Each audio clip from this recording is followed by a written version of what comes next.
امام علی علیہ السلام کی خدمت میں ایک شخص آ کے پوچھنے لگا، یا علی، جنت کی سب سے خوبصورت حور اللہ کسے عطا کرے گا؟ جیسے ہی یہ پوچھا گیا تو امام علی علیہ السلام نے ارشاد فرمایا، اے بندہ خدا، یاد رکھنا، میں نے اللہ کے رسول سے سنا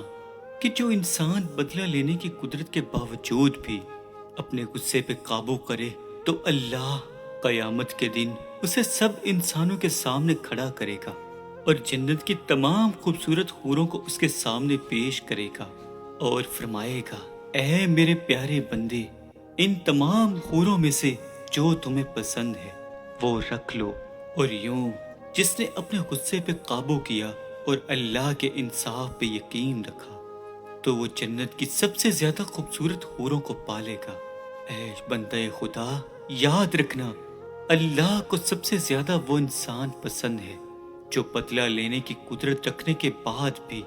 اللہ پہ یقین رکھ کر اپنے غصے پر قابو رکھتا ہے، اور اسی ایک صفت کی وجہ سے اللہ اس کی دنیا بھی آسان کر دیتا ہے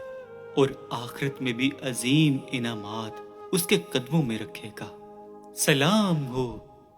شیر خدا حضرت علی علیہ السلام۔